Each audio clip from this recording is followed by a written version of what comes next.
Well, by dingies, young fella, that was a dandy ride. Oh, thank you. Thank you for picking me up. These shoes were just killing my feet. Ain't broke in good yet. Well, I could see you was limping when you flagged me down. Putting your wave my arm out before you stop.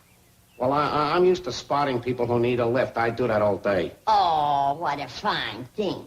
You must be a nice man. Come on in and meet my family. No thanks, lady. I gotta get going. Oh, don't be in a hurry. Ain't near as late as you think. That clock of yours is way fast. Uh-oh. You stopped altogether now. Are you talking about that? Yeah. See, it says 6:30 and it's barely noon. You better get that thing fixed. It's probably a busted mainspring. Lady, that means $6.30. Oh, then forget it. You can get a new clock for that. Thanks again. Goodbye. Hey, but, lady, what about the fare? Are you asking me? I sure am. Well, now, ain't that nice? Wait till I tell Jed.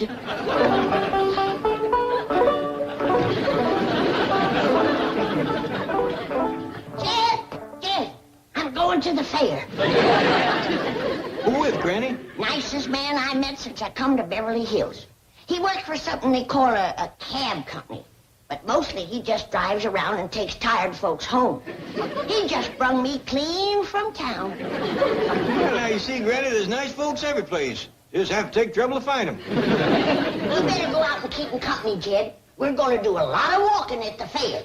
I got to get out of these high-style shoes. All right, Granny.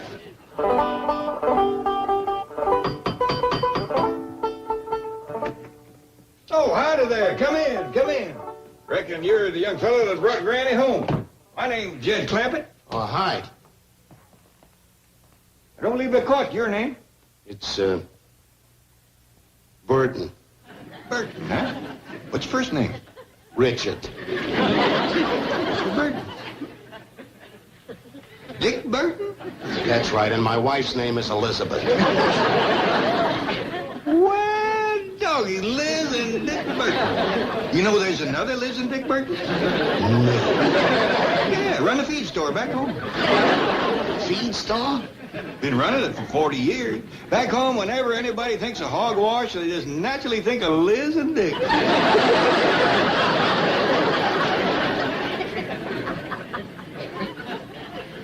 Sit down. No thanks. Say, what happened to the lady that just came in? Oh, she'll be down in a minute. She told me about the fair. Good, that's 6:30. Well, you got loads of time. Sit down. Well, glad you come in. I wanted you to meet my son-in-law. Ain't he a nice feller, Jed? He sure is. Gives you a whole new feeling about Beverly Hills. Well, change my shoes. We're ready for the fair. Me too, that'll be 6:30. Oh, you two got lots of time to kill. Yeah, we can go for another ride. Not until I get my $6.30. $6.30. Well, the time I've been waiting, it should be $7. What for? For picking her up in town and bringing her all the way up here. You mean you're going to charge money to a poor old widow for picking her up and fetching her home? Of course, that's how I make my living. You ought to be ashamed of yourself. What? For making folks think you're so kind and neighborly and then charging them money for it. Lady, that's my business. Well, I'm going to make it mine. Now, simmer down, Granny. Mr. Burton, I reckon what you're doing is within the law, but it's a mighty sorry way for a grown man to behave. Oh, this has got to be a rib. The costumes, the mansion, the whole bit. I didn't always live in a mansion. I was born in a little log cabin, but poor as we was, I'd have never took a penny the way you're taking it. Never mind the Gettysburg Address. Just give me my money. You ain't got no money in these clothes. You'll have to wait a minute. You ain't waiting for no money. You have slickered your last widow. Death row. Ellie Mae, somebody. Fetch my shotgun. Hey, look, lady, I'll wait in the cab. You ain't waiting no place. You get off of our property. Not till I get my 6:30. All you're gonna get is 2 12s. We're going right to the police. That's good. Turn yourself in, and when you get out, try and lead a decent life. Who is he, Granny? A feller that takes money from innocent women. Why, it's a good thing he showed his colors before he got me out to the fairgrounds and filled me up with cotton candy and soda pop. Where'd you meet him? He picked me up in town. Oh, butter wouldn't melt in his mouth. He was so nice, is he nice? How come he left without his money? He found out he couldn't get his silver without a little lead. Now, Granny, you know good and well you wouldn't really shoot nobody with this. What are you talking about? You know I've smoked the britches of many a chicken thief and revenuer with that gun. Only when it was loaded with rock salt and bacon rind. Well, it scared him good. Besides, it gave the chicken something to peck at the next morning.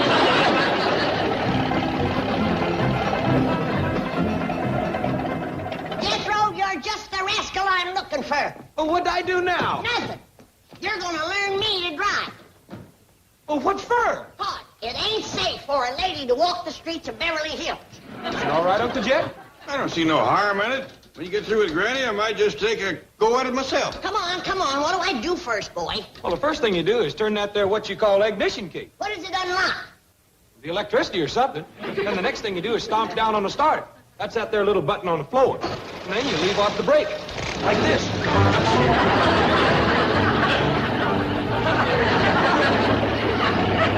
Doggy, she learned quick, didn't she?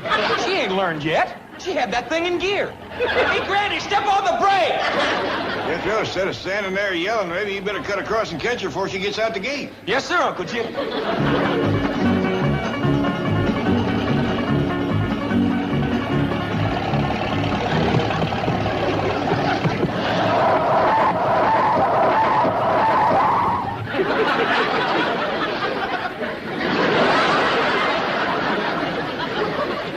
What did you stop me for? I was just getting going good.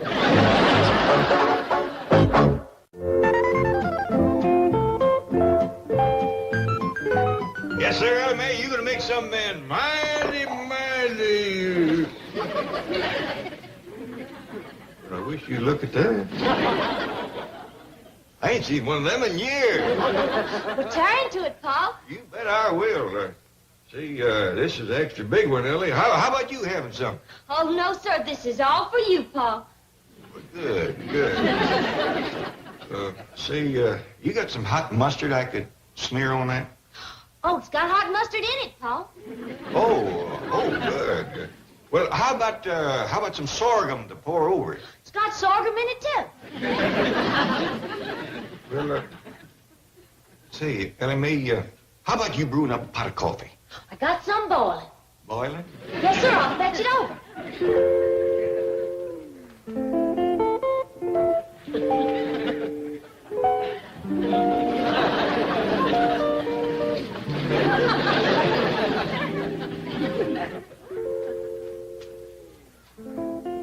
Eat it while it's hot, Pa. When it gets cool, it gets kind of tough.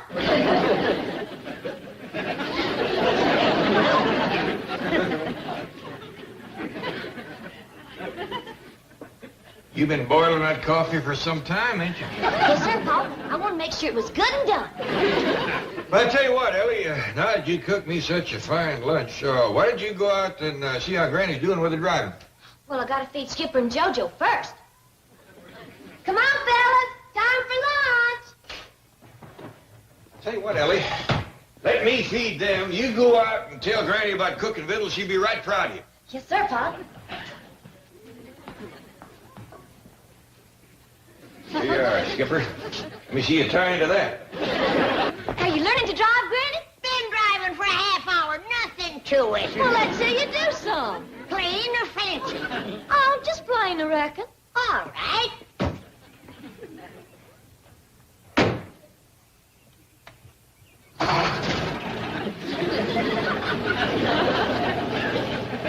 Oh, your wheel ain't touching, Granny. Just a minute.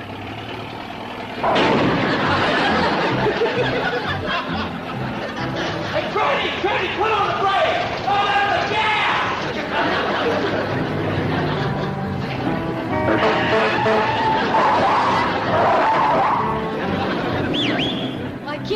see her fancy driving.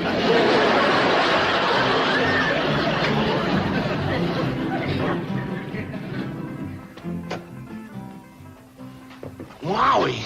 Who was driving that truck? Hey, you the rascal that was smooth-talking Granny and tried to get her to the fair so you could fill her full of cotton candy and soda pop. Oh, boy, this has got to be the Beverly Hills Funny Farm. Hey, where are you going? Look, I'm sure you're all harmless, but I gotta find the doctor in charge of this place and tell him that somebody left the gate open and 2 beauties got out. You smooth-talking me. Oh, boy. Look, honey, take me to your keeper.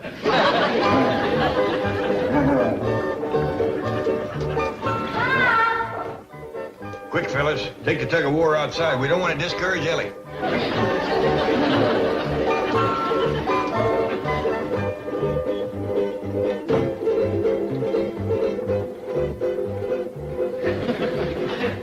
That rascal that Granny chased?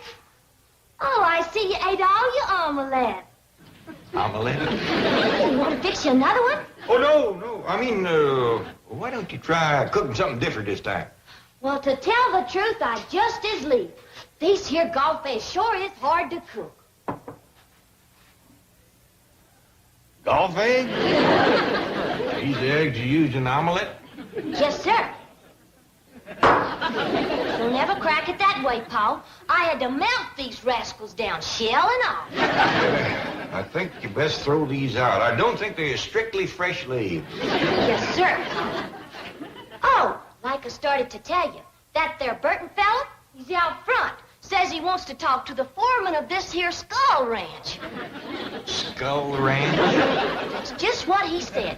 He was talking so funny that I just wouldn't let him come in the house. Good girl, Ellie. All right. You can take Jethro bird watching this one time. But from now on, concentrate on Ellie Mae. Very well, Chief. You're the doctor.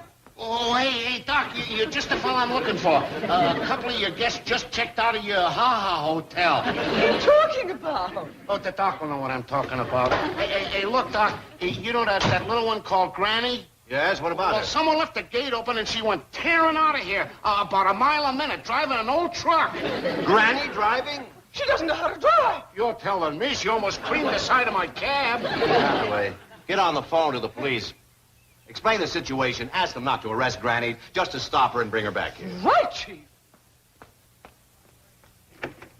By the way, what are you doing here? I tried to collect some cab fare from Granny, but... Granny called a cab? No, I was cruising in town, and she was walking along the curb and waving and yelling at cars, so I picked her up. I thought she was a little peculiar, but I didn't think she was from this place. And when I asked for my fare, she chased me out with a shotgun. I'm sorry. Hey, it's none of my business, but should they have guns? No, they shouldn't, but I try to humor them. How much was the fare? $6.30. Here, 10. Keep the change. Oh, thank you very much. Excuse me, Chief. I have alerted the police. They have issued an all-points bulletin. Granny will be intercepted and escorted home. Good. Well, if Granny's going to drive in here, I'd better move my car. Hey, me too.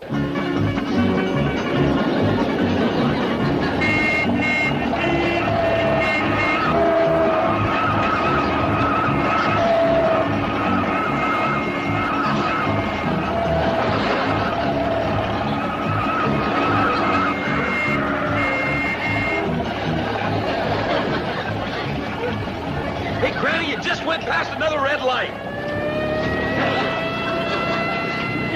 Don't worry about passing them red lights. He's catching up with us.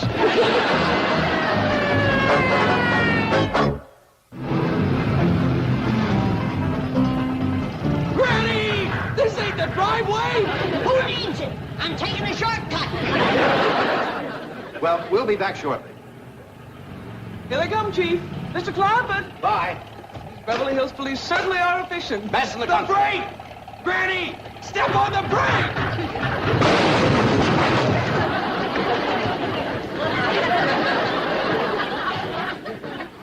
Jethro, you ought to learn your granny to park out front like you do.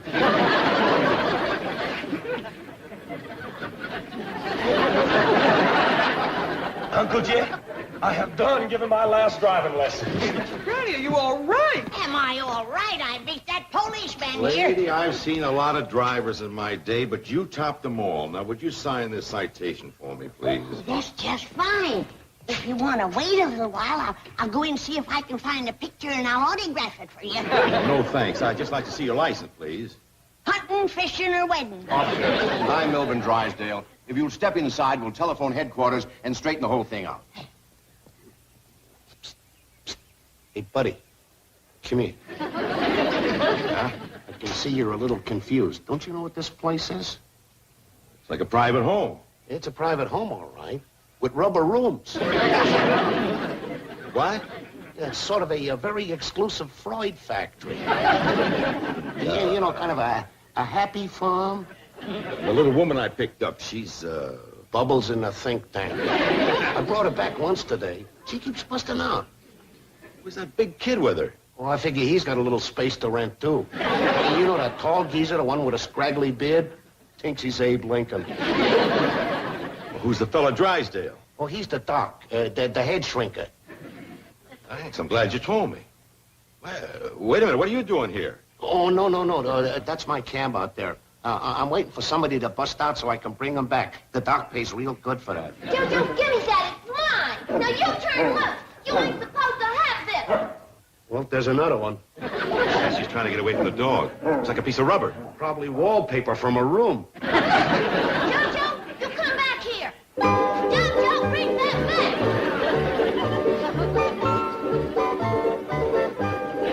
Well, there's another $15. See you later.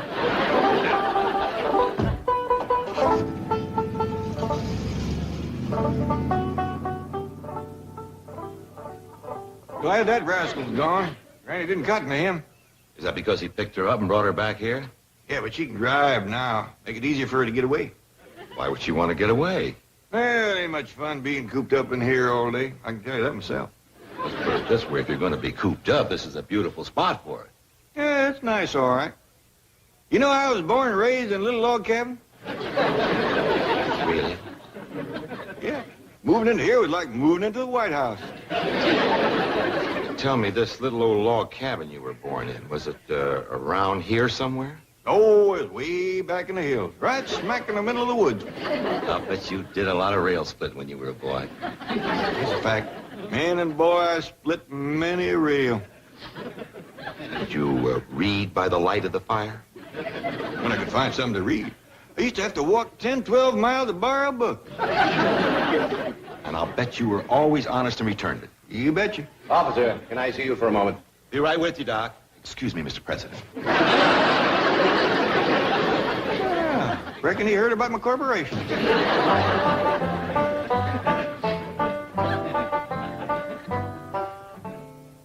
I spoke to the captain. I gave him my assurance that Granny would do no more driving.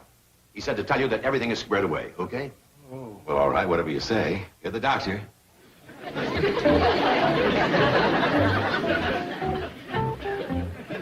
Where do you think you're going?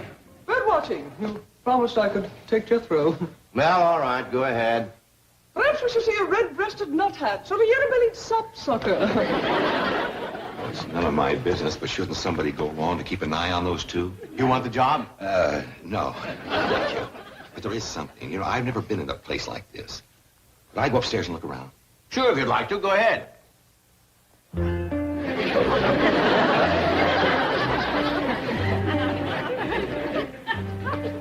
On a second thought, I'm due back at headquarters. So long, Doctor. And you too, fella.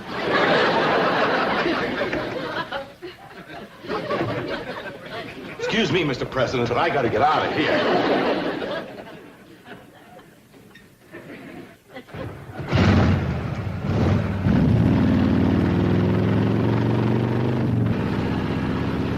Hey, where are you going?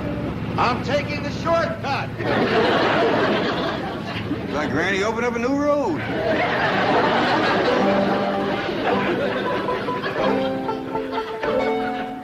Oh, here you are, Mr. Clampett. Now, remember, I promised the Beverly Hills police that Granny will do no more driving. I'll do my best, Mr. Drysdale, but that's a mighty muley little woman, and she has took quite a shine to driving. Well, we've got to see to it that Granny. She must have snuck around the house.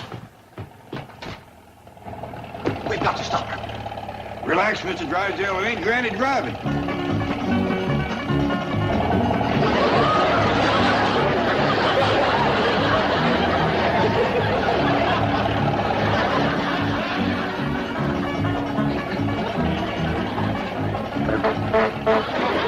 Spunky little fella.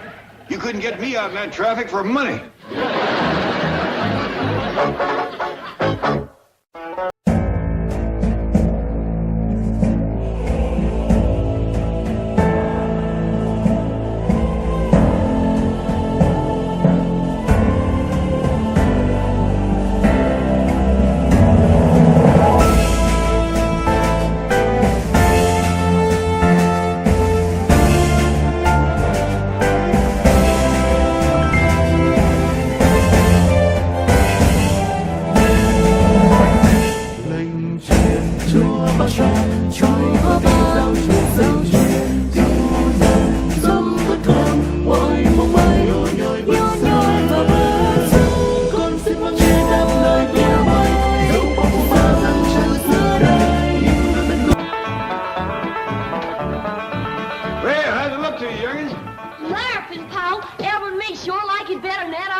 Yeah, I reckon Granny's gonna feel the same way about it.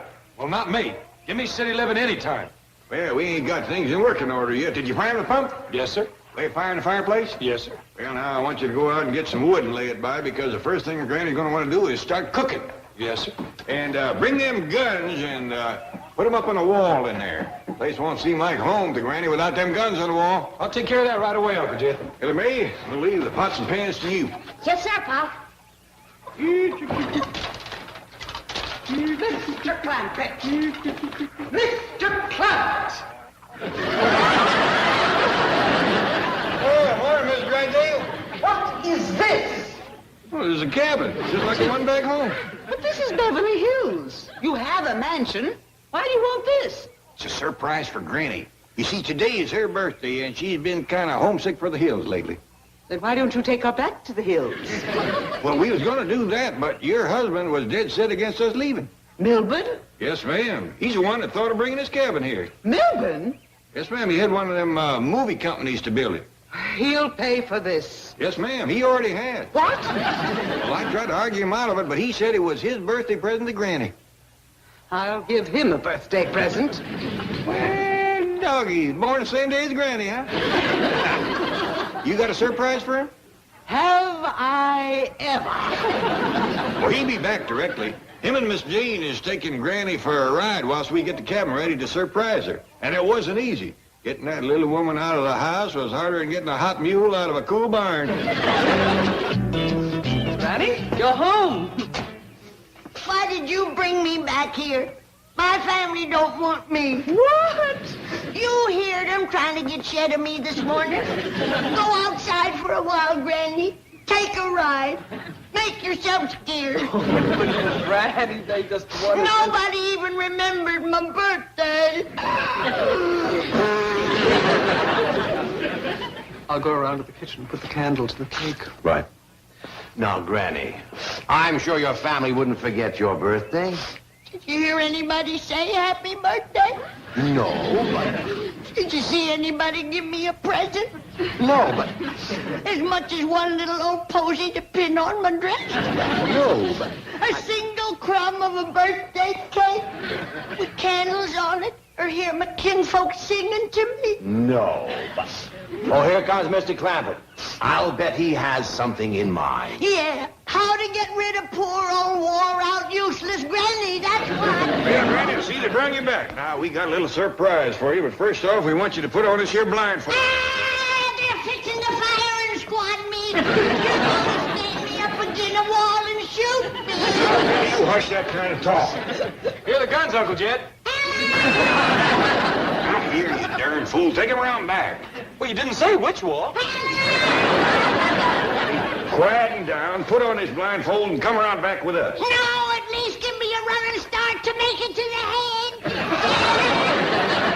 Jethro, give me them guns and go fetch your Granny back. Oh, well. The surprise when she sees the cabin will be worth all this. Yeah, I reckon so. Oh, speaking of surprises, Miss Drysdale wants you to come right home. She got one for you. Oh, wonderful. I put Granny in yonder and told her not to take off the blindfold till she heard the signal. What's the signal? This here? They got me. They got me. It took them 2 shots, but they got me.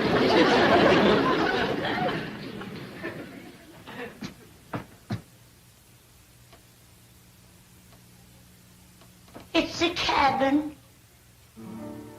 It's the little cabin from back home.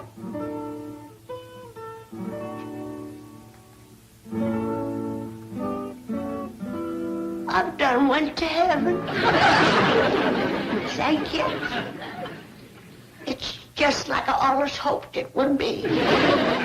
I want that horrible shack demolished. Oh, you can do better than that. Cry happy birthday. Milburn, have you no civic pride, no sense of social responsibility, placing that monstrosity in the very center of Beverly Hills? Well, it's just till Granny gets over her homesickness. Believe me, it's a temporary thing. Now, come on. Is that a promise? The cabin is only temporary? Well, it's just a surprise for Granny's birthday. Now, remember, say nice things. Keep my largest depositor happy. You are obsessed with money. Money, money, money, money, money. That's it. Say nice things. This thing's commencing to look like a brush fire. Yeah, when you get to be Granny's age, you can pretty near bake a cake without an oven. Oh, good. Here comes Mr. and Mrs. Drysdale. Fine. I kind of think they ought to be the first ones in, toting the cake. Ellie Mae, what's Granny doing?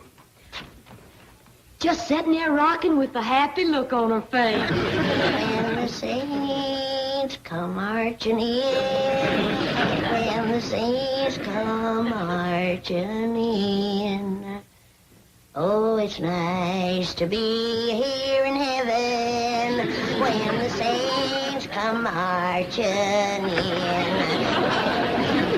This fire is scorching me. Surprise, Granny. Miss Drysdale, they done sent me to the other place. Wait, Granny, wait. Come back.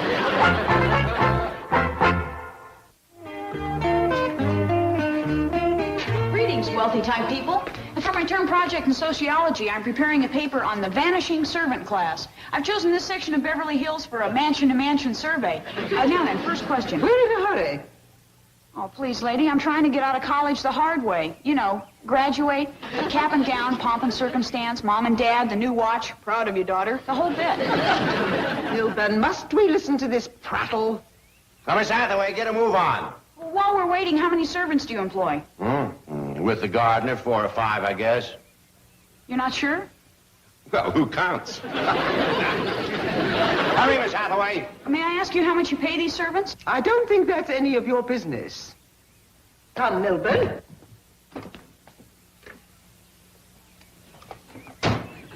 Did you employ more or fewer servants 5 years ago? Did you pay them more or less than now? Did you operate a guillotine during the French Revolution? You have the kind face of a lower income type. May I ask you some questions? Of course, yes. Get in the car. Right, Chief? Sorry, miss. When Mr. Drysdale cracks the whip, I must obey. Do you find that automation and labor-saving devices are replacing the servant to the extent that it affects the labor pool of qualified domestic workers? One question answered out of 103. Well, that's the best I've done yet. Well, howdy there, little lady. Hello. Do you do the gardening here? Well, I do some of the gardening and lots of other things besides. Place this size keeps me and the whole family busy. Oh, there's a family of you. How many?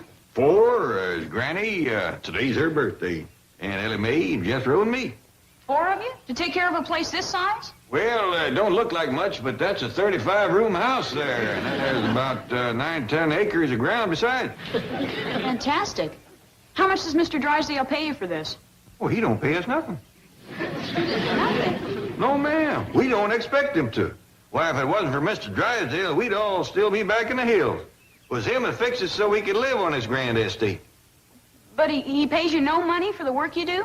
Is he supposed to? Oh, I want to ask you and your family a lot of questions. Can we go inside and talk? Well, they ain't in the mansion. They's in the cabin around back. Follow me. A cabin? In Beverly Hills? Cabin in Beverly Hills. Hey, young lady, this here's my family. Here's Granny and Jethro and Ellie Mae. Howdy. Tobacco Road on Crestview Drive. I don't believe I caught your name. Jennings, Virginia Jennings. Well, come on in, set a spell. This is your house? Well, strictly speaking, it belongs to Mr. Drysdale, but he had it put here first. He's a mighty nice man. Yeah, I'm all choked up. Granny, this young lady wants to ask us some questions. That's the way for young folks to learn. Jethro, you light the fire under my soap kettle. Yes, Granny. Ellie Mae, you fetch the lye in the rendering. Yes, Granny. Granny, you hadn't ought to be making soap on your birthday. Got to, Jed. We're plumb out. You mean you have to make your own soap? If I wanted, I do. Well, can't you just get it from the Drysdales? Oh, shucks, no. They use that fancy store-bought stuff. Much too highfalutin for folks like us. My sociology professor will never believe this. Fireplace don't draw too good, Granny. Jed, I'm so grateful to have a fire to cook over again that I don't mind breathing a little smoke. Haven't you had a fire before now? Out here in California, no man. Not since we left the hills, pretty near 2 years ago. Hope you stay and share victuals with us, ma'am. That's a fine-looking mess of dandelion greens Granny's a-cooking.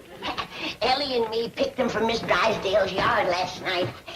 She caught us. Oh, was she mad, turned the hose on us. Picking dandelions out of her yard? Oh, not that she wants them for herself. Oh, no. Greens ain't good enough for Banker Drysdale's table. They have to have store-bought, butcher-cut, paper-wrapped meat every day. Now, Granny, you got to remember the Drysdales is high muckety-muck society folks. Next to them, we's rough as cobs. What do you eat, Granny? Oh, grits and greens, a little side meat now and then, and a scrawny California rabbit if Jed goes out hunting. Now, Granny, don't be poor, Martha. Do you know that when Cousin Pearl sends us a package of food from back home, ain't nobody in Beverly Hills eats better? What does your cousin Pearl send you? Oh, the best of everything. Crawdads, catfish, salted down possum. We was hoping for some fresh-laid eggs, but Miss Drysdale says we have to get rid of our chickens.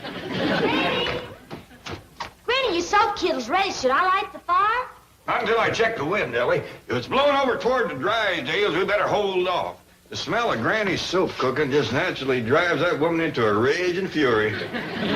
This whole situation is an incredible anachronism. It's medieval Europe. It's feudalism. It's serfdom. You are vassals enthralled to a liege lord. How can this despicable anomaly exist in an enlightened 20th century America? No. Did you ever hear such big words come out of such a little girl? Well, May, if you went to school, you could talk like that. You never went to school? Oh, not more than a day or two. In your whole life? That's right. Granny, may I come back later today? You betcha. We're gonna fire up my birthday cake again and open up my present. I'd like to bring a camera, a tape recorder, and a sociology professor.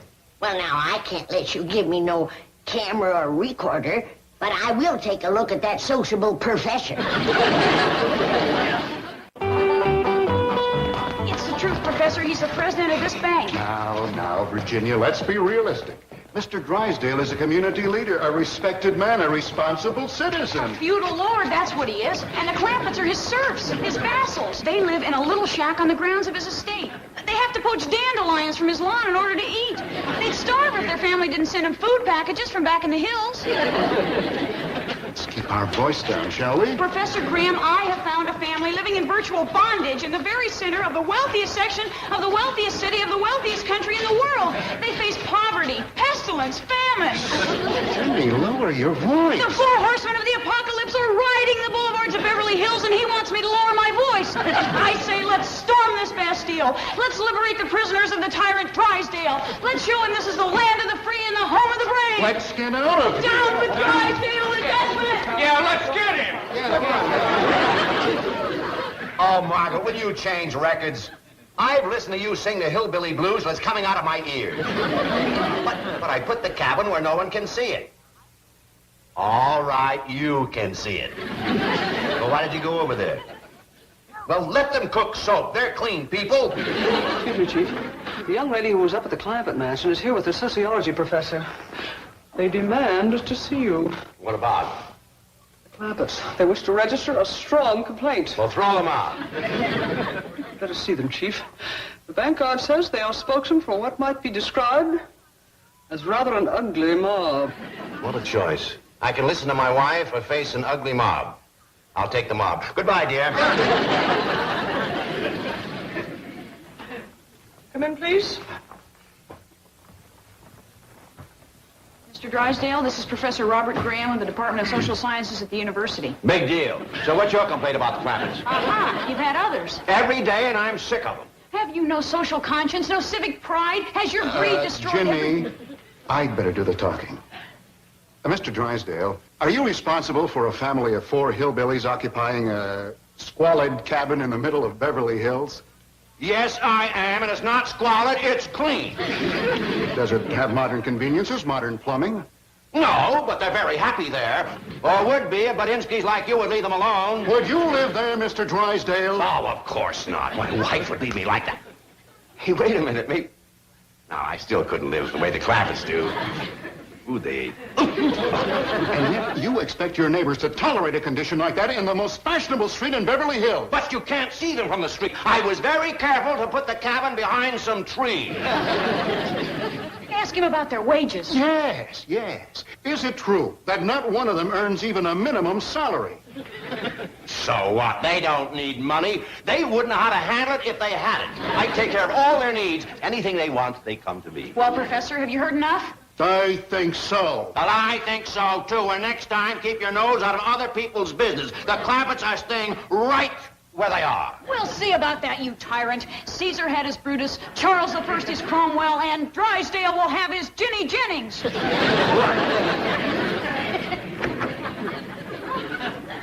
What a couple of ding-a-lings they are. What a magnificent mansion.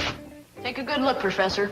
And then I'll take you around back and show you where the Clampetts live. The poor people who take care of this beautiful estate. That lawn, it's like a carpet. Watered by the tears of the oppressed.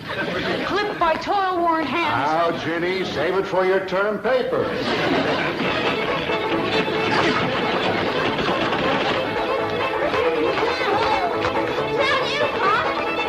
That look was a fancy foot stomping, Uncle Jed. Show them good weasels what hurt.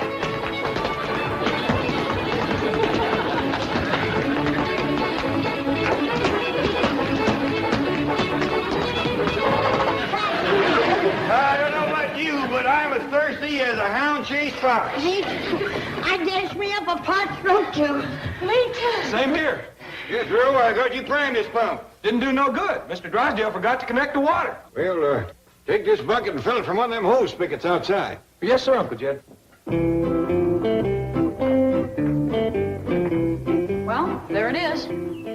Why, it's even worse than you described it. Do you know they didn't even have fire until today? Incredible. How can the Drysdales sit up there in their million-dollar mansion eating store-bought, butcher-cut, paper-wrapped meat while their servants live here eating grass? It's a throwback. It's 100 years of civilization down the drain. Howdy, Miss Jenny. Oh, hello, Jethro. This is Professor Graham. Howdy. Oh, hello, Jethro. What's that you're carrying? Drinking water. Don't you have water in the cabin? Mr. Drysdale never had it hooked up. We's fixing to die of thirst. Come on inside. It's Granny's birthday, and we's having a square dance. Isn't that magnificent? Starving, dying of thirst, and they can still dance. The flame of the human spirit is hard to extinguish. Inspired by courage like that, we shall lead these people to freedom. Go on, Granny!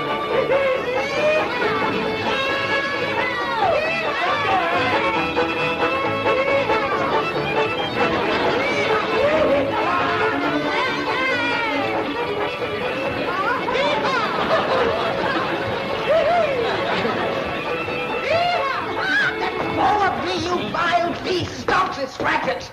I am expecting my bridge club, and we cannot possibly concentrate on our game with this dreadful uproar going on not 50 feet from my patio. I demand that you cease at once, or I'll have this cabin dismantled and hauled away to the city dump.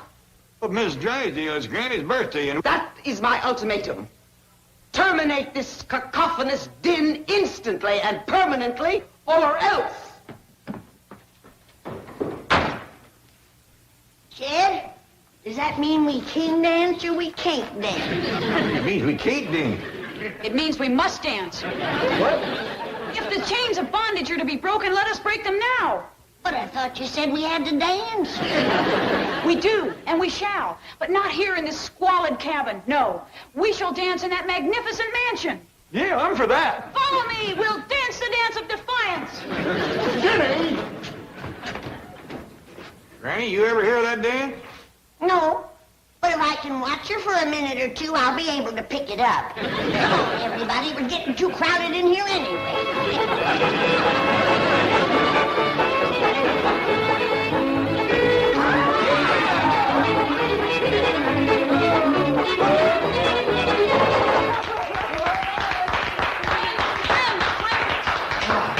Clampetts, you have danced now for half an hour in this beautiful hall. Has Mrs. Drysdale dared to show her face? No! That's right, she ain't. Has she dared to utter one word of protest? No! He's right worked up about it, ain't he? Now you see how the tyrant quails in the face of courage. You have danced the dance of defiance and your fetters are broken. Doggone it, mine feel like it. Clampetts, now you must press on to ultimate victory. You must not return to that cabin. You must sleep here tonight. You must eat here tonight. I'm for that. I've been for it all along. Jethro, noble Spartacus, you shall lead your people to happiness. Hot diggity dog! You heard her. Head for the kitchen. Look, folks, join us for supper. Shall we? No. We have ignited the torch of liberty, but they have won the battle of freedom. You're right. To them alone belong the fruits of victory. Right. Store-bought, butcher-cut, paper-wrapped meat.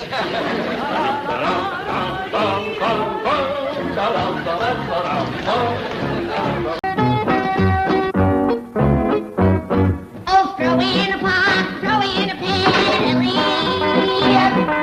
Throw in a pot, throw in a pan, Granny. It's so there, we're gonna pack. Move to the cabin way out back. Honey, baby mine. Well, you two look kind of happy. You betcha we are. Granny and me's moving everything into the cabin down by the cement pond. We've been in this mansion pretty near 2 years. Now we want to live the good life again. Leastways for a spell. Yeah, this is going to make things kind of awkward.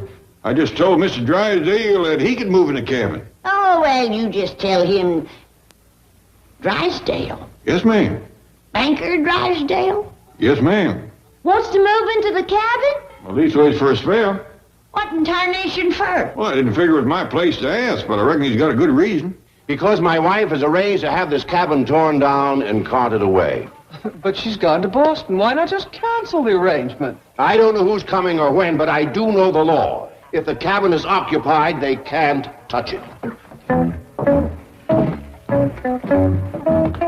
But Chief, the logical person to occupy this cabin is Granny. Very funny. Do you see that double-barreled 12-gauge scatter gun? Yes.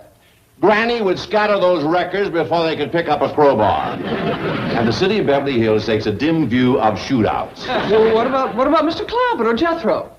I don't want the Clampetts to know what a fink my wife is. Chief, occupying this cabin for several days or nights would be an arduous ordeal for one accustomed to the comforts of city living. I'm not worried. There's no electricity, no running water, no heat except the open fireplace, no comforts of any kind. Stop worrying. You'll do fine. Chief, I am but a frail woman.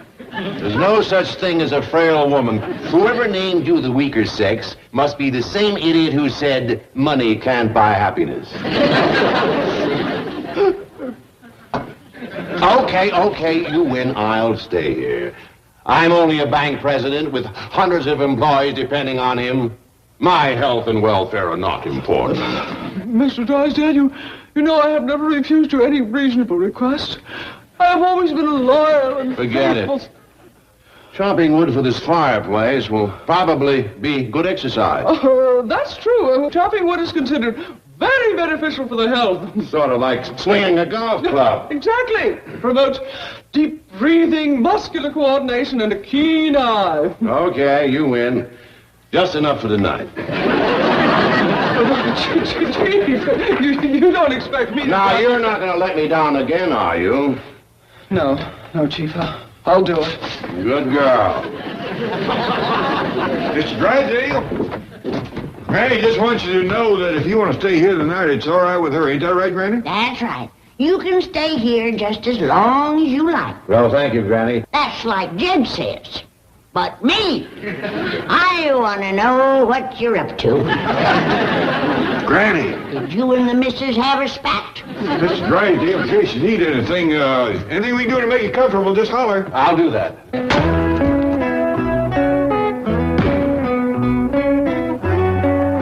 Jethro, dear boy, you have come to my rescue as a knight of old. And now the right is yours to claim a reward. Oh, shucks, I couldn't take no money from you, Miss Jane. Money was not what I had in mind. I was offering you a kiss. Right out here in the open where everybody can see us? You have a point there. Here are the keys to Mr. Drysdale's limousine. It is parked in his driveway, and he will not be using it again today. Does this suggest a way in which you might claim your reward? It sure does. I like driving even better than kissing. That boy's like a magnificent lighthouse, tall, strong, and sturdy. If only his beacon weren't so dim. Just heard Jethro yelling. Anything wrong? No, just youthful exuberance. Well, I'll do that for you, Miss Jane. Oh, thank you. Miss Jane, why is Mr. Drysdale wanting to spend the night in the cabin? Oh, he doesn't want to. It's just that his wife has forced him to. You see, she made arrangements for this home record. Oh, I shouldn't have said that. Mr. Drysdale will be furious. We'll help him fight. No, please, Granny. He doesn't want you to get involved. Don't tell him I said anything. But my shotgun's in the cabin there. No, Granny, please. Mr. Drysdale knows the law. He knows how to handle the situation. So do I, with buckshot. I promise you won't do anything.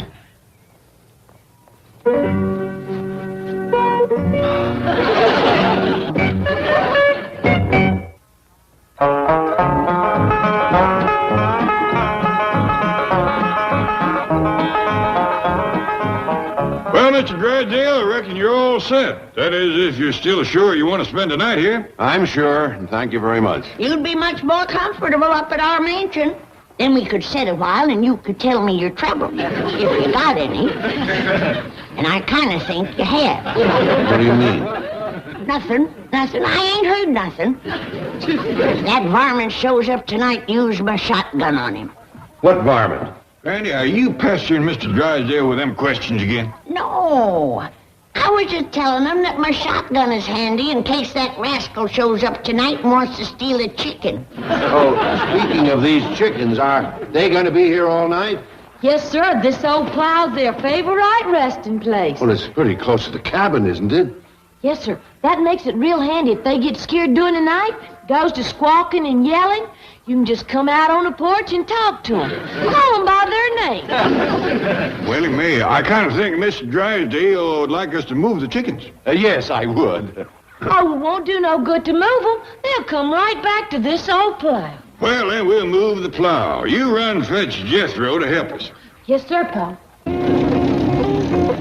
But, Professor, I've been offered $500 for the story of the Drysdales and the Clampetts. I know, Jenny. What a sensation it'll cause. Beverly Hills banker holds servants in virtual bondage. Entire family forced to live in tiny shack on his palatial estate. Jenny, listen to me. Writing this story for a term paper in sociology is one thing, but writing it for publication is quite another. You can be sued. For telling the truth? Professor, you were with me in Drysdale's office when he admitted he put that shack there for the Clampetts. He admitted he paid them no salary. He can deny it now. And if the Clampetts don't back up your story, he can sue for libel. They'll back me up. Why, if it weren't for me, they'd still be in that cabin eating dandelion greens and working for nothing. It was I who got them to shake off their bonds and move into the Drysdale mansion here. Jenny, I was with you here, remember? Oh, I'm sorry, Professor. I get carried away when I remember how arrogant Drysdale was about it, defying us to do anything. Well, you did something. You got the Clampetts a new and better way of life. And you also got an A in sociology. Now, maybe you should leave well enough alone and forget about selling that story. Well, maybe you're right. But as long as we're here, I would like to see how they're enjoying their freedom. Yes? Oh, it's the young sociology major. And this is Professor Graham. Of course, we met in Mr. Drysdale's office. Come in. No, thank you. Good to see you again. Oh, incidentally, the chief was furious after your visit the other day. Meddlers, he called you. Troublemakers. Dinglings. He was livid. But that's terrible. Well, you must realize that Mr. Drysdale has been barraged with complaints about the Clampetts for 2 years now. He's battled his neighbors, City Hall, even his own family to keep them as they are. You mean as they were? Their whole way of life has changed now. Not that I've noticed.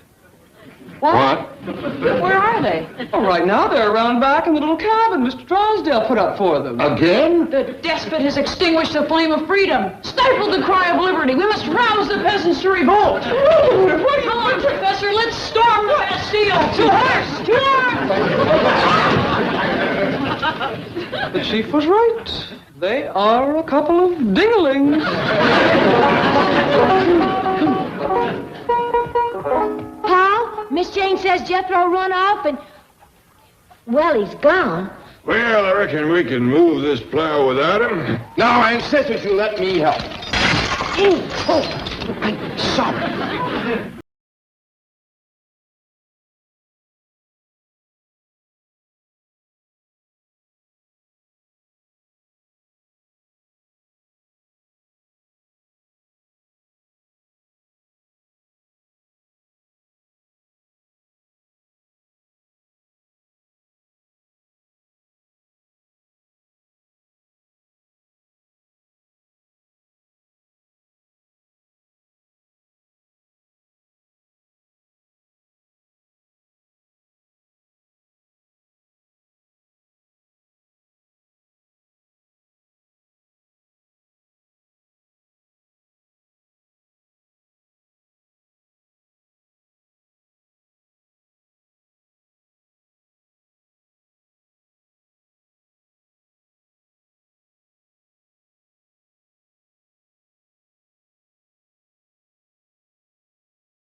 right, Skipper?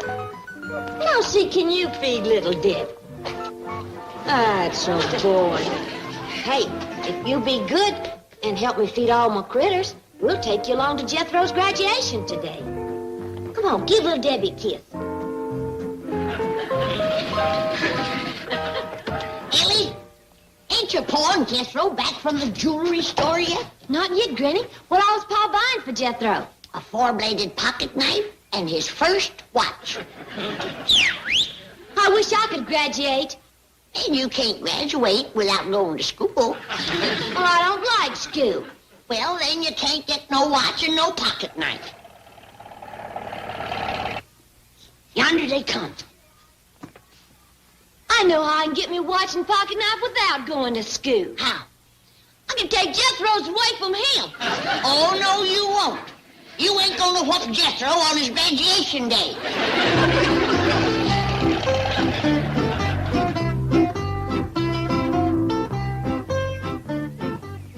What's Jethro doing? He wants to make sure you notice his new watch. Hi, Ellie. Hi, Granny. Hi, Jethro. What you got your sleeve rolled up for? Yeah, doggone, it is rolled up, ain't it? Oh, look at that new watch. Ain't it a dandy? Uncle Jed let me pick it out all by myself. We must have looked at 200-300 watches before Jethro picked that one. Well, let's see it, Jethro. Sure ticks nice and loud. Well, it's got the picture of a little mouse on it. Well, I'll be switched. A mouse wearing short pants and yellow gloves. Ain't that something? In his hands tell the time. Ooh. By the way, Jethro, I ain't got my watch on me. Do you mind telling us the time? Oh, yes, sir. It's $2.98. Oh, I'm sorry. I was reading the price sticker. Hey, you want the exact time, Uncle Jed? Yeah, I'd appreciate it. In 7 seconds, it's going to be exactly 2 minutes before... No, it's 4 seconds. In 4 seconds, it's going to be exactly 2 minutes before... No, it's 1 second. In 1 second, it's going to be exactly 2 minutes before... Went by. In a minute and 7 seconds, it's going to be exactly... Never mind the exact time. Just tell us the pert near time. Pert near 12 o'clock. Time to get Riddles cooking. Now, Ellie Mae, I want you to put your critters away and go out and help Granny. We don't want to be late for the graduation. Yes, sir, Pa. What time is it, Jethro? In 14 seconds, it's going to be exactly... No. What time is the graduation? Oh, 3 o'clock over at the music conservatory at Miss Potts' school. Ain't it a shame that your ma can't be here today? Yeah, that is a shame. Pearl have been right proud to see her boy graduating from the finest school in Beverly Hills. Jed, how come you knowed to pick out the Potts school? We didn't. Jethro and me were just driving down the road, and that's the first schoolhouse we come to. It's a school, all right. Well, let's go in there and get you started.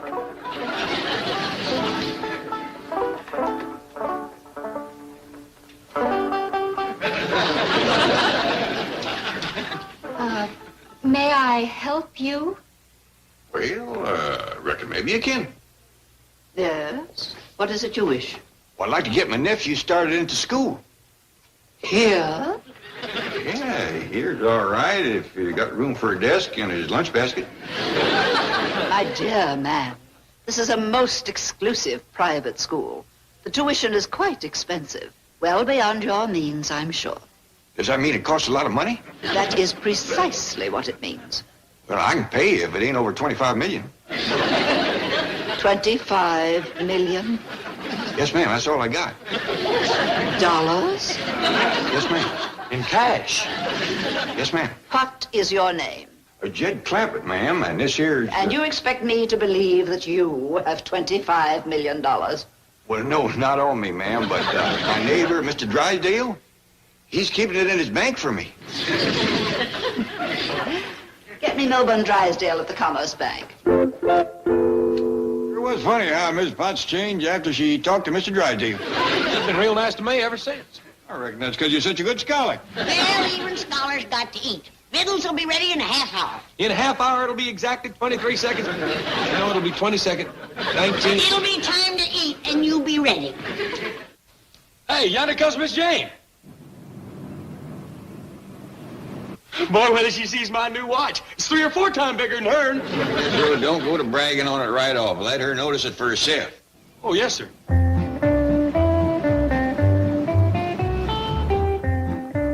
Greetings, Mr. Clampett. And congratulations to you, young graduate. Thank you. Oh, isn't that a new watch? Oh, this one here. Yeah. Shucks, no, it ain't exactly new. I've had it for pretty near 37 minutes and 42 seconds now. Come on in, Miss Jean. Thank you. Oh, just a moment. I have a present for Jethro. You hear that, boy? Yeah.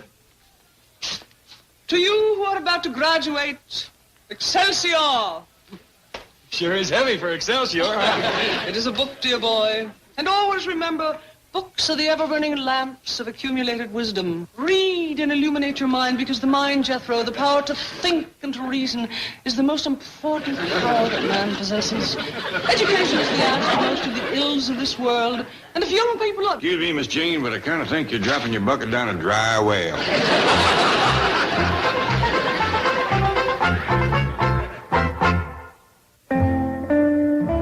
Miss Jane, you coming to Jethro's graduation? Oh, I'd like to. What time is it, Jethro? Oh, in exactly 23 seconds. Oh, she means your graduation. It's 3 o'clock. In the music conservatory over to Miss Potts' school. He's almighty proud of Jethro. He's the only one in the family that ever made it clean through school. Well, but Jethro is graduating from the 6th grade, isn't he? That's right. And he has to go through at least 6 more grades. 6 more? Yes. Another 12 years, huh? Well, with my help, I think he can make it in 6. Then, of course, he'll go on to college. College? Gee whiz. All I want to be is a brain surgeon. I think you'd better change that ambition, Jethro. To be a brain surgeon requires 4 years of college, 4 years of medical school, 1 year's internship, and from 2 to 5 years of residency. Oh, no. Uncle Jed, I just think I'll settle for being an atomic scientist. That might take almost as long. Jethro, you got a third choice? Oh, yes, sir. Streetcar conductor. Excuse me, I'll get it. Streetcar conductor? Oh, yes, sir. Ed Clampett speaking. Oh, howdy there, Miss Pot. Say, we's all mighty happy and proud that Jethro is graduating out of your school today. But I reckon you're right sad to see him go, ain't you? You don't say. Hello, Miss Jane. Hello, Ellie. Will you stay to victuals? Granny's cooked up an extra special treat for Jethro's graduation. Sure she will. What is it, Ellie? Chicken fried chicken hawk and crawdad burgers. Oh, hey, come on, Miss Jane. Well, I don't really have the time. Oh, I can give you that. In 11 seconds, it'll be exactly 17 minutes before... Jethro, Miss Potts is right put out at you. You're late for graduation rehearsal. I am? Yeah, you were supposed to be over to school at 12:30.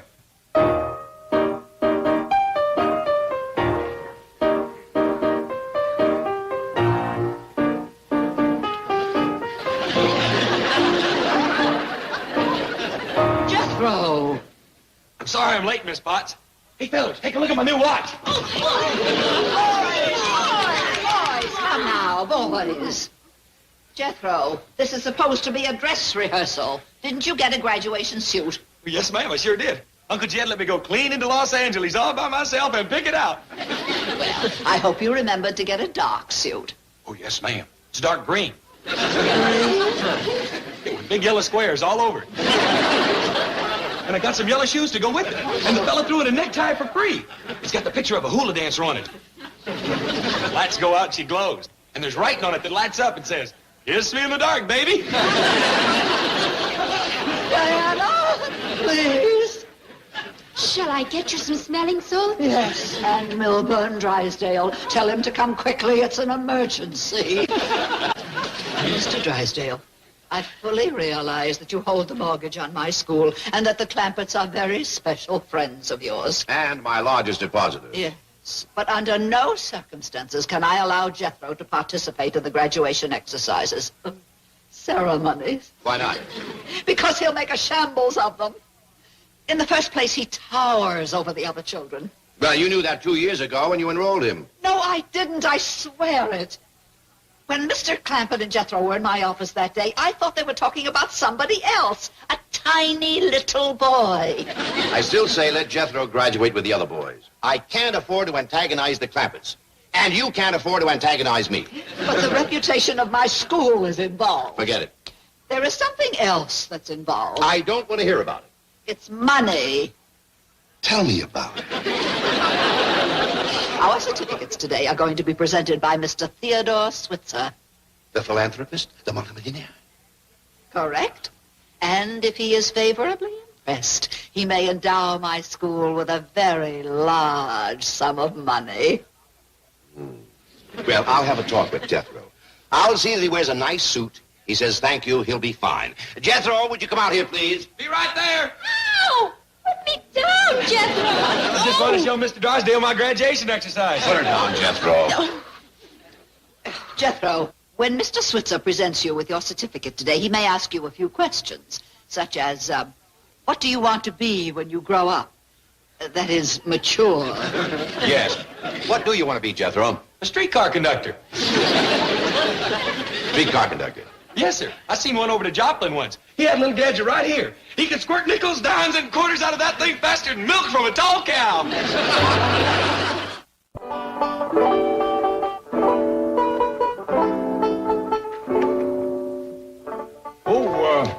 Jethro come back from the rehearsal yet? Well, not yet, Pop. Hey, Skipper, look at your handsome Pa. Sure hope it's his foot you're talking about. I'm talking about you. Why, you're duded up like a preach on Sunday. Smell like a barbershop on Saturday. Well, Ellie, I kind of think it's beholden on us to do Jethro proud at his graduation. Hey, Pa, can I have some of that there slickum smellum that you got on your hair? Oh, it ain't for girls, Ellie. I want it for Skipper. He wants to look nice for graduation, too. Where you going, boy? I'm gonna get something to eat. Fella's got to keep up his strength doing the kind of graduation exercises I'm doing. Granny, Jethro's heading for the kitchen. He's starving. I heard him coming. That's why I cleared out.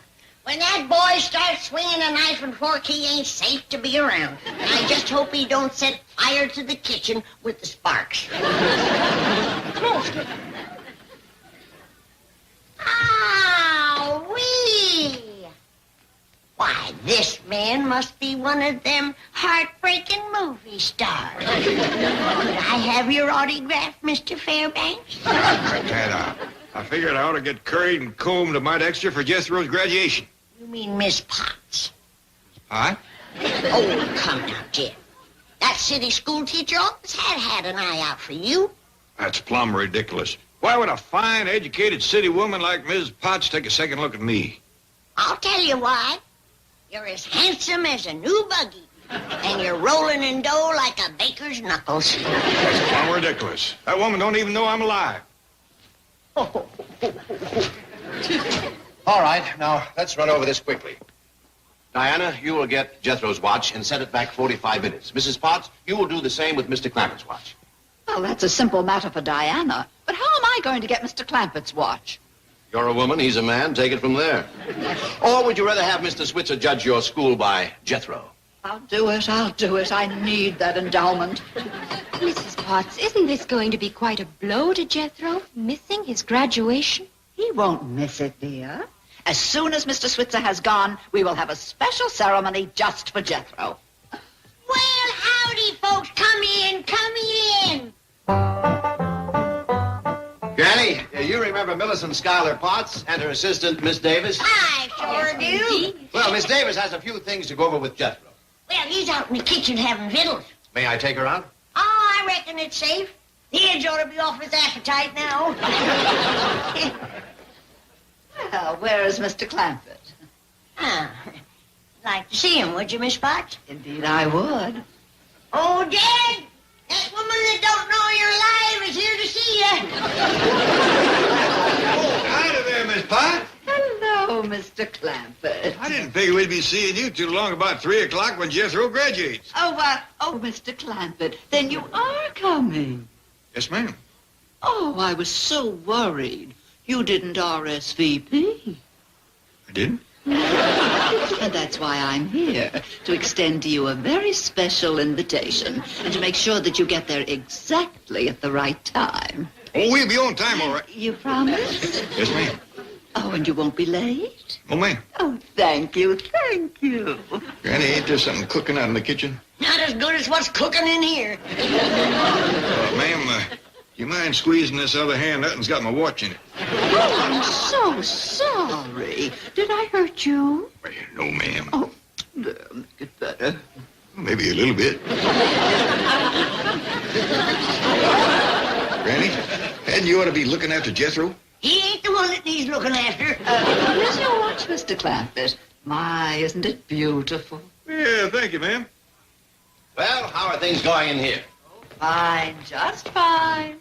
Jethro, you hurry up and get into your graduation suit. Yeah, it must be, quarter to 2. Oh, it must be later than that. What time you got, Jethro? Oh, I got... Miss Diane, can I have my watch back now? Certainly, Jethro. Thank you. Hey, in 14 seconds, it'll be exactly 15 minutes before 2. Make that 11. Make that 10. That's close enough, Jethro. What time you got, Mr. Drysdale? Same as everybody else, quarter to 2. Well, Diana, we must get back to school. Mr. Drysdale, may we impose on you? My pleasure. Oh, well, now we'll see all of you at 3 o'clock sharp. Yes, I'll come back and pick you up at a quarter of 3. That's 1 hour from now. Oh, no need to. Jethro will drive us over in the truck. Not on his graduation day. Let me have the honor. See you later, Jethro.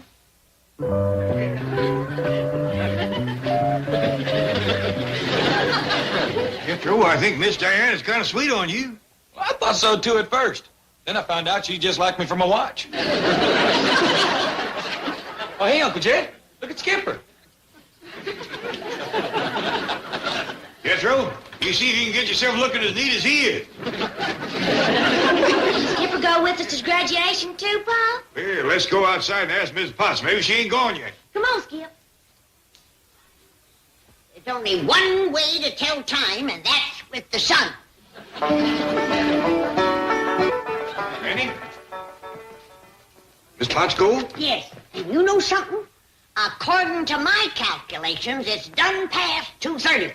Granny, you can't hardly put your calculations up against 3 store-bought watches. Where you going, Granny? To Potts School. Let them with watches be late. I'm going to be on time. Well, can Skipper and me go too? Time on.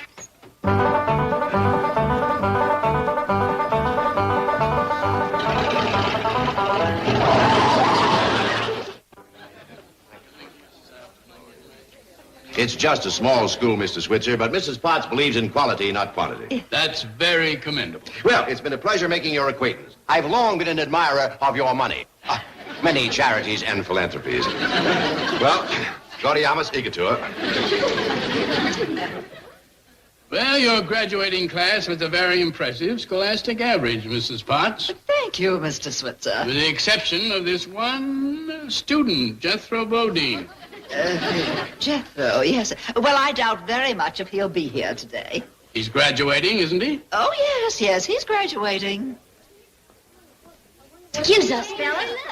Is this here where you go to watch a graduation? No, ma'am. You have to go around front. There wasn't no place to park out front. Hey, isn't that Skipper? The one that Jethro's always talking about? Well, it sure is. Where's Jethro? We're supposed to march out in about 1 minute. Yeah, it's 3 o'clock now. I knew it, Ellie Mae. Jethro's going to miss his own graduation. I've got a great idea. Let Skipper march out and get Jethro's certificate. You reckon it's all right, Granny? It's all right with me. Mrs. Potts, I don't mean to pry. But if I'm to endow this school with a large sum of money, I have a right to know about Jethro. Yes. Well, you see, Mr. Switzer, Jethro has a very definite inferiority complex. He doesn't like to appear in front of an audience. Why does he feel inferior? What? Well, he's different from the other boys. Different how? Oh, his appearance, his size, his background, his manners, even the food he eats. Why did you enroll him? Frankly, it was a mistake. But once enrolled, I felt duty-bound to give him the best education I knew how. Actually, Mrs. Potts has accomplished miracles with Jethro. From the looks of his grades, I'd hardly agree. Mr. Switzer, I give you my word. Jethro posed a most unusual academic challenge. Well, it's after 3. I suppose we should proceed without him. Thank you, Mr. Switzer. Diana, begin the march. Will you...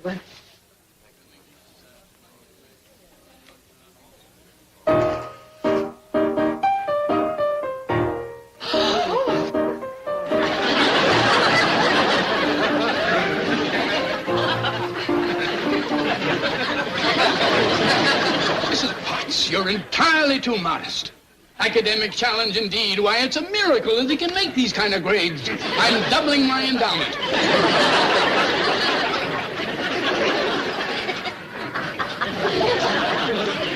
Now, if you could just rid him of that inferiority complex. I'll work on it.